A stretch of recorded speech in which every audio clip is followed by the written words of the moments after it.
we're going to have free time this hour of the day. Really? Oh, I suppose you must have met Mr. Linney. He took the time to greet me earlier when he passed this way. In any case, you came at a good time. I was just considering reaching out to you to set up a meeting, so I may explain some things that I haven't had the time to before. Aw, Paimon's glad that you remembered. Thank you for keeping us on your mind, what with you being busy and all. Alright, let's have it then. How was Fontaine actually saved? The whole business is still quite the mystery to us. It is strange how words can often leave a bitter taste in the mouth when it finally comes time to say them out loud.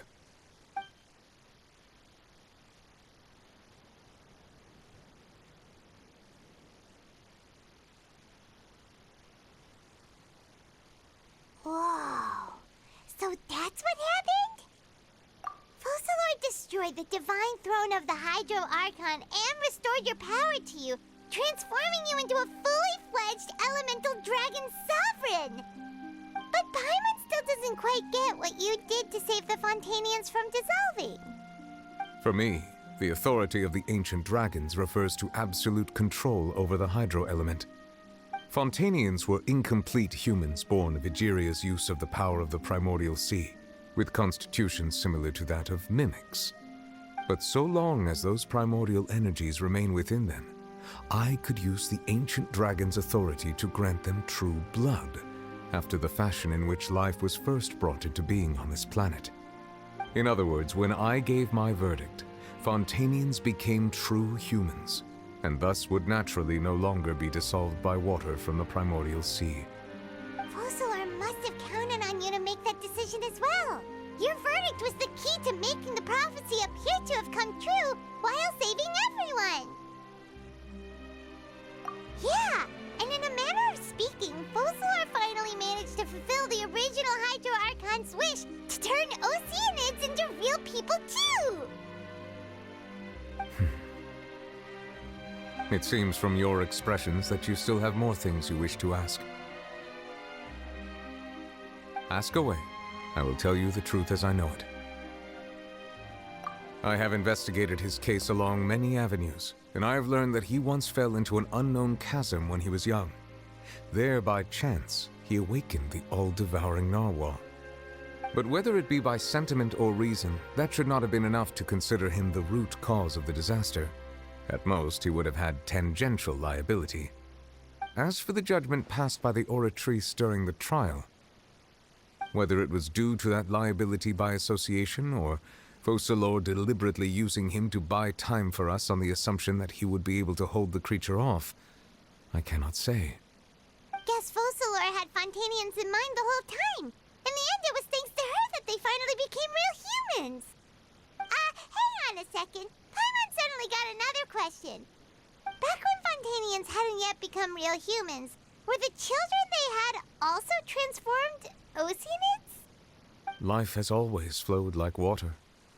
Do you recall how Fontainians would often come to the Fountain of Lucine to pray for children? Yeah, Lynette said the fountain is where all the waters in Fontaine converge. In truth, even those couples did not know that such prayers were no mere custom, but instead a form of ritual. Those Oceanids who were blessed within the spring water would later descend as new humans in the coming months. Paimon sorta gets it now. Either way, it seems like this ritual won't be of any further use, but it'll probably live on as a local custom. Ask away. I will tell you the truth as I know it. Yeah, about that. Risley said Farina has already left. What's that all about? Ah, Lady Farina. The people are only aware that her death sentence has not been carried out. She abdicated the post of Hydro Archon and left affairs related to that title to me, before leaving the Opera House. I related Focalor's words to her faithfully and completely. After hearing them, she seemed neither saddened nor comforted. She simply said that she was tired and needed to rest. Having said that, she then packed her things and moved out of the Opera House, not unlike how an ordinary person might. But she's still got a place to stay, right? You need not worry. I will make arrangements to ensure that she will not want for food, clothing, board, or travel. In truth, I am somewhat happy for her. The wear and tear on her spirit will, of course, take time to heal. But now that she no longer has to play the role of Focalor the Hydro Archon, she can finally lay down her burdens and lead a normal life. What about you then? What are your plans now that you've regained your full powers as the Hydro Dragon?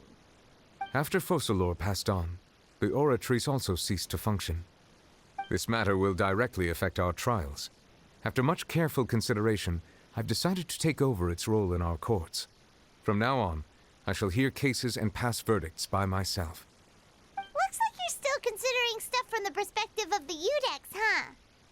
As an elemental dragon, there are indeed many things that I must do. But this power and this duty, in a manner of speaking, you could say that both were granted to me.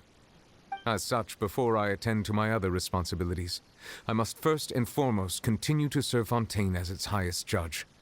The duty of the Hydro Sovereign and the duty of the Udex shall coexist within my person. Additionally, the Hydro Archon's departure has brought about another problem, which is that the Opera House shall no longer produce indemnitium. That's true. That power was derived from the people's faith in the Hydro Archon, wasn't it? Wait, but the various mechs and machines in the city are all still okay.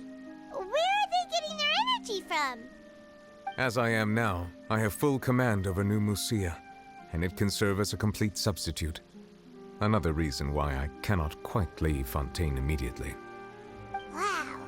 This ancient dragon's authority stuff is really quite useful, huh? Ask away. I will tell you the truth as I know it. Oh, that's right! They say you've given it to the knave as a diplomatic gift or something! Leaving aside their intentionality, the two Fatui Harbingers have indeed done much for us during this crisis.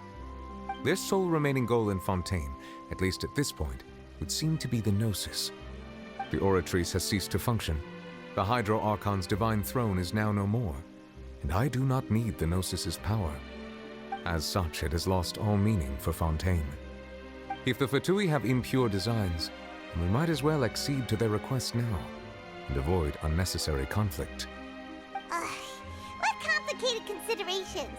Paimon thought you were just giving it to them out of gratitude to the knave and as an apology to Child. Ask away. I will tell you the truth as I know it. You will soon be heading to Natlan, I presume. I'm afraid that I have little talent as a travel guide, so all I can do is tell you what I know about that land. As far as I'm aware, Natlan can be said to be a nation of dragons. A nation of dragons? You mean like you?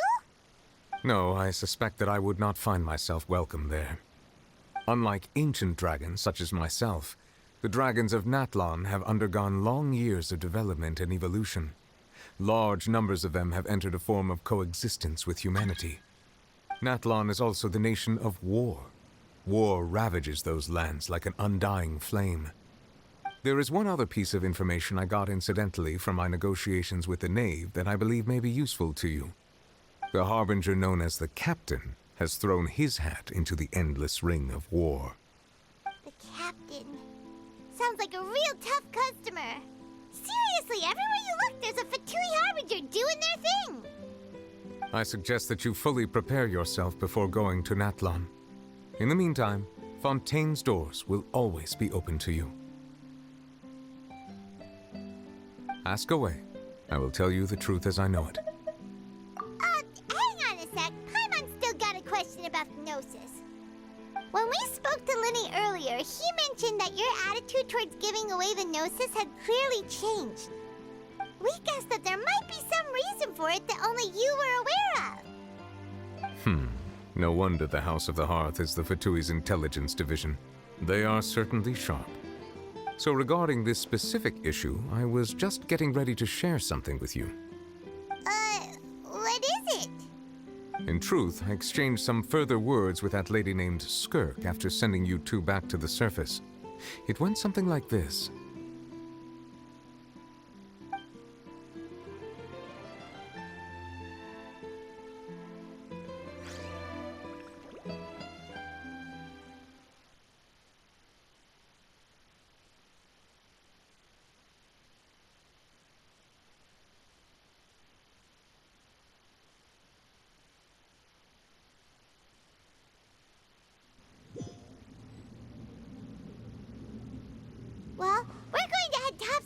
what's going on. You hurry over soon as well, all right, Nervalet?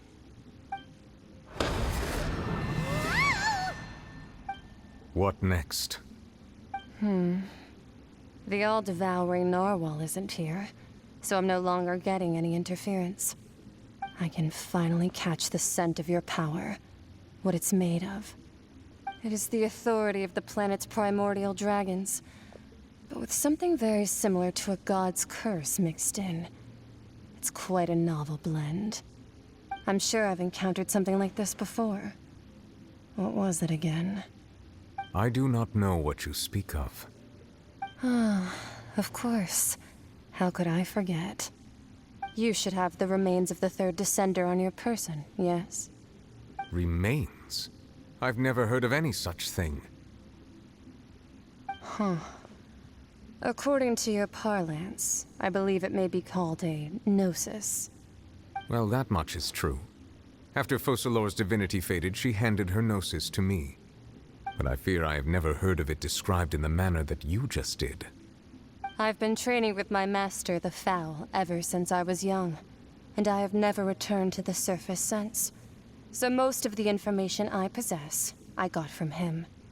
It is only natural for those who are greater than humanity to possess a different sort of common sense, which is why there are so many problems in our attempts to communicate with humans. Regardless, you should probably get rid of objects of misfortune to prevent any disasters from befalling you. To live in itself is a blessing. But once a person dies, the bonds he once had with this world shall all turn to curses. What do you mean by that? No need to fret. These are just my personal thoughts. And my reason for no longer wishing to return to the surface. This third descender you refer to, who are they? And when did they die? Master never mentioned them to me. Perhaps it just wasn't that important for me to know. If you're interested, though, I could ask him. I'll be sure to pass the answer on to you next time. Next time? You believe we will meet again? I do. Wait. I have a disciple of my own, don't I? He can be the messenger, then.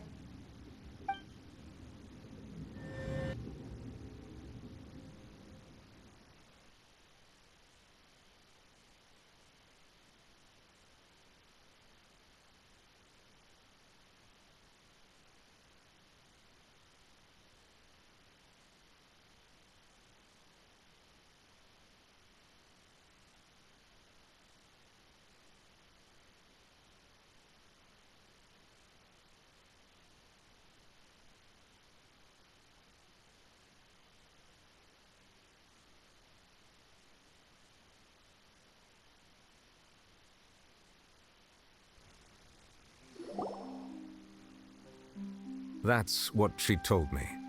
Whether it would prove useful or not, I wanted to pass that information on to you. The remains of the third descender? So that's what the Gnosis actually are. Paimon just thought they looked like chess pieces. How could they be a person's remains? All the same, assuming that there was no misunderstanding or special metaphor at play, that is what she meant to say. And she said that it would bring misfortune and that you should check it, which is why you gave it to the Fatui. If she speaks the truth, then I would simply be putting Fontaine at unnecessary risk by keeping it here.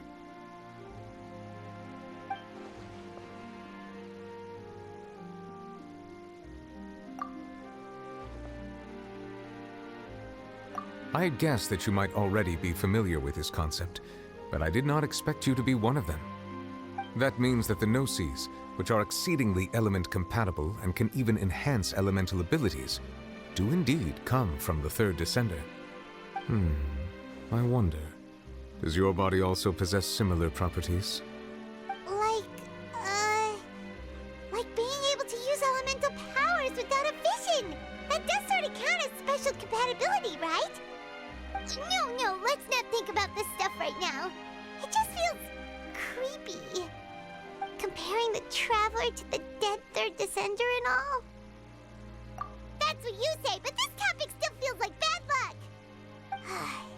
Once Child recovers, let's get some more answers out of him. Or go look for his master and get the answers that way. I too believe it unwise to make too many blind guesses when information is lacking. The same is true of being at court. All right. Whatever the case, it seems like the crisis here in Fontaine's over for now. Yes. All of Focalor's efforts were for this moment as well. But she sacrificed herself in the end as a god, and she suffered through all those years as a human. Was that really what she wanted? I suppose that would be the mystery of a god's will. I suspect not. But once in a while I too would guess that if wishes were like the clouds in the sky, they will one day return to the earth as raindrops. Life flows like water, and rain is the final answer. The water levels may sometimes tilt one way or another, but the rain falls fairly upon all. And what, ultimately, is the difference between the rains that fall upon all of us?